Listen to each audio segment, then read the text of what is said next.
बिना मावा, बिना दूध और बिना घी की ये रेसिपी आपने कभी ट्राई की है, जिसको हम वेडवी बोलते हैं सुरती में, और इसको हम ज़्यादातर पूरनपूरी भी बोली जाती है। तो इसमें हमने कुछ घी वगैरह यूज़ नहीं किया है, फिर भी इसका स्टफिंग है ना बहुत ही क्रीमी और स्मूथ बनता है। मैं आपको स्टेप बाय स्टेप रेसिपी बताऊंगी, बीच में वीडियो को स्किप मत कीजिएगा, बहुत ही ज़रूरी है, वरना आपको अफसोस होगा कि मैंने ये रेसिपी पहले क्यों नहीं देखी। आपने कभी किसी के घर पे टेस्ट किया ना तो ऐसा लगेगा। तो यहाँ पर मैंने ना 2 कप जितनी तूर दाल ली है। यहाँ पर तूर दाल को हम अच्छी तरीके से 2 से 3 पानी से अच्छी तरीके से वॉश कर लेंगे। तो यहाँ पर देखिए मेजरमेंट के हिसाब से मैं आपको स्टेप बाय स्टेप रेसिपी बताऊंगी, बहुत ही ज़रूरी है। 2 कप दाल को मैंने अच्छे से धो लिया है। अब यहाँ पर हम डालेंगे 2 ही कप, जिसमें हमने दाल ली थी ना वो 2 कप पानी डालेंगे। ज़्यादा पानी बिल्कुल भी नहीं डालना है, वो मैं आपको आगे बताऊंगी कि क्यों नहीं डालना है। कुकर बंद करके हम इसको 3 से 4 सीटी हाई फ्लेम पर लगा लेंगे। 4 सीटी ही लगानी है। यहाँ पर हम गेहूं का आटा ले लेंगे, तो 2 कप जितना मैंने गेहूं का आटा ले लिया है।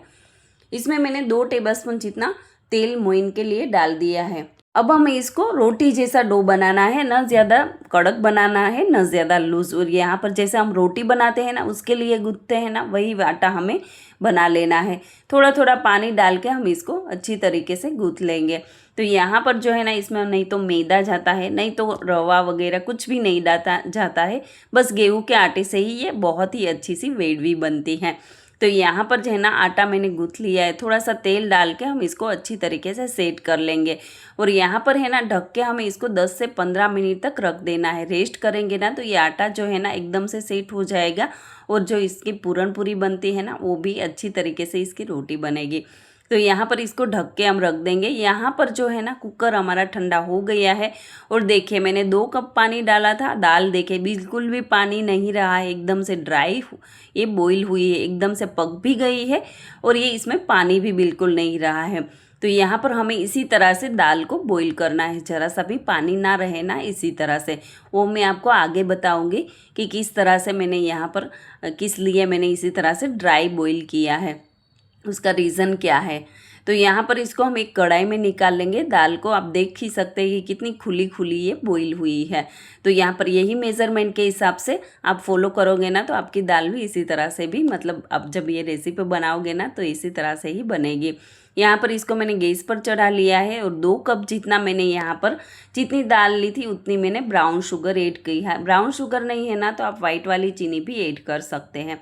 अच्छी तरीके से हम इसको मिक्स कर लेंगे। गैस के फ्लेम को मीडियम रखेंगे और मिक्स करते जाएंगे। और यहाँ पर आप जैसे जैसे मिक्स करोगे ना वैसे वैसे ये लिक्विड होता जाएगा। और ये इस तरह से ना, मतलब आप इसको हमें ये स्टफिंग को हमें अच्छी तरीके से पकाना है, इससे ना टेस्ट बहुत ही अच्छा आता है। तो यहाँ पर अच्छे से हम इसको मिक्स कर लेंगे।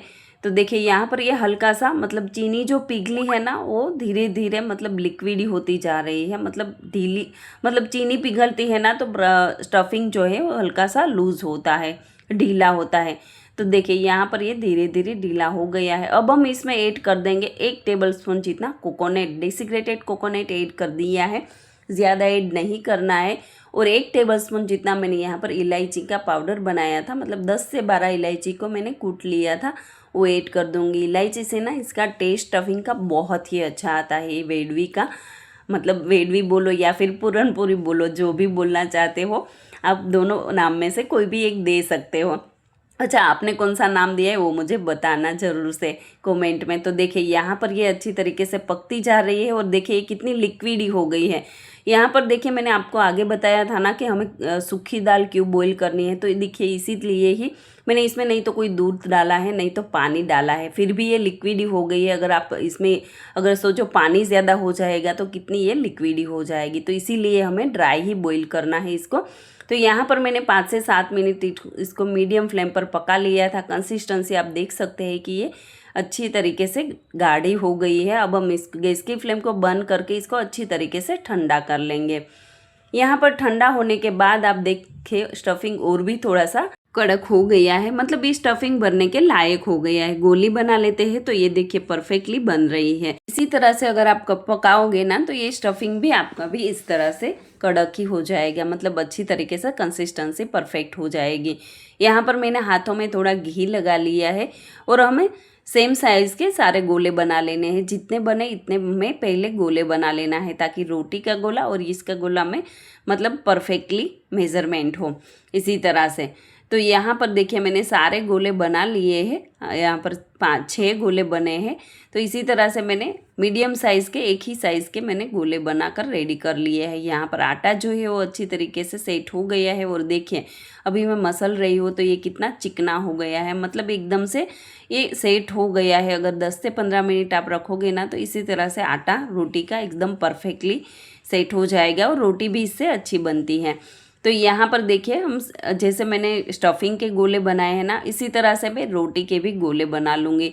देखिए इसी तरह से साइज़ में बनाने से क्या है कि न तो स्टफिंग बचेगा नहीं तो रोटी का आटा बचेगा। इसी तरह से दोनों चीज़ें यूज़ में आ जाएगी। यहाँ पर थोड़ा सा आटे में स्प्रेड करके हम रोटी जैसा बना लेंगे। तो किनारी जो है ना हमें इसको पतली बेलनी है और बीच में से थोड़ा बहुत मोटा रहे तो भी कोई इश्यूज़ नहीं है, मतलब हमें बीच में से स्टफिंग ही भरना है ना, इसलिए बस किनारी इसकी पतली होनी चाहिए। तो इसी तरह से मैंने स्टफिंग के गोले को बीच में रख के हाथों से अच्छे से इसको फैला लिया है। और देखिए इसी तरह से फोल्ड करने से क्या है ना कि नहीं तो कहीं पर आटा बचे रहेगा और नहीं तो स्टफिंग। कभी कभी ऐसा होता है ना कि इस तरह से स्टफिंग भरने से एक तरफ से आटा रह जाता है, मतलब रोटी का झाड़ा मतलब डो रह जाता है और एक तरफ स्टफिंग इसी तरह से। तो यहाँ पर आप इस तरह से मतलब जैसे मैंने स्टफिंग भर के इसको पैक किया है ना, इस तरह से करोगे ना तो ये बिल्कुल अच्छे से चारों ओर से स्टफिंग इसमें आ जाएगा। और हल्के हल्के हाथों से बेलन को हम 3 से 4 बार बेलेंगे और हाथों से हम इसको सेट कर लेंगे। तो देखिए ये परफेक्टली हमारा स्टफिंग और ये पतली भी बेली है और स्टफिंग भी चारों ओर फैल गया है और फिर भी टूटी नहीं है। तो इसी तरह से दूसरी वाली भी हमें स्टफिंग भर के वेडवी बना लेनी है। तो यहाँ पर ना आप इसी तरह से सारी पूरन पूरी भर सकते हैं। तो यहाँ पर देखिए मैंने वापस से किनारी को पतला कर लिया है।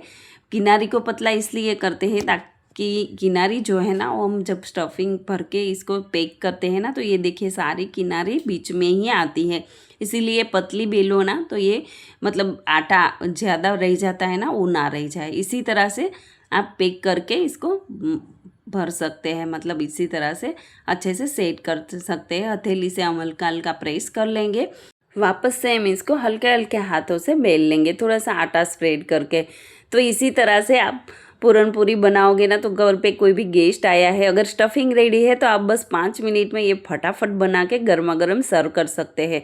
तो ये देखिए यहाँ पर मैंने सारी पूरन पूरी को इसी तरह से बेल के इसी स्टाइल से बना लिया है। अगर आपको स्टाइल पसंद आया ना तो कमेंट में मुझे बताइएगा कि मैंने जिस तरह से फोल्ड किया है ना इसी तरह से अगर आपने भी किया है और अच्छी तरीके से बनी है ना तो मुझे ज़रूर से बताइएगा। और देखिए यहाँ पर सारी पूरन पूरी मैंने बना ली है। अब मैंने यहाँ पर एक नॉनस्टिक पैन रख दी है, पहले से ही गर्म कर ली थी मैंने। यहाँ पर हाई फ्लेम पर नहीं करना है, मीडियम फ्लेम पर मैंने यहाँ पर रख दी है पूरन पूरी को।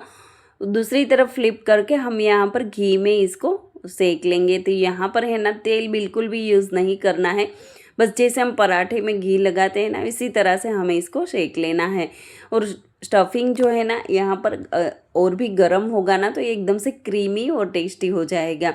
तो यहाँ पर देखिए ये तूर दाल जो है प्रोटीन से भरपूर रहती है। और देखिए नहीं तो मैं ज़्यादा दूध कोई ज़्यादा घी का यूज़ हाँ घी का तो यूज़ होता है, लास्ट में बहुत सारा घी आपको मतलब मैं दिखाऊंगी कि इसमें यूज़ होता है। मैं आगे बताया था कि घी में नहीं बनानी है, पर घी इसमें घी ही यूज़ होता है, घी से ही मतलब घी में ही डिप करके खानी होती है। तो अगर डाइट कर रहे हैं ना तो एक दिन के लिए छुट्टी ले लेना।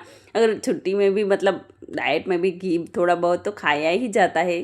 तो इसी तरह से हमें इसको सेक लेनी है। देखिए ये अच्छी तरीके से फूलती भी है, जैसे आलू पराठे वगैरह फूलते हैं ना स्टफिंग वाले, इसी तरह से अंदर से ये फूलती है ना तब जो स्टफिंग है ना वो एकदम से मतलब स्मूथ और क्रीमी हो जाता है। तो दूसरी वाली भी मैंने इसी तरह से सेक ली है। अच्छी तरीके से घी में ही इसको सेकनी है हमें और दोनों तरफ से हल्का सा ब्राउन होने तक हमें इसको सेक लेना है। तो देखिए हमारी ये पूरन पूरी या फिर वेडवी बोलो तो वेडवी बन के रेडी हो गई है। आप इसको घर पे कोई गेस्ट आए हैं तो सिर्फ गर्मा गर्म ही ये बना के सर्व कर सकते हैं और साइड में कुछ खाने की ज़रूरत नहीं रहती है।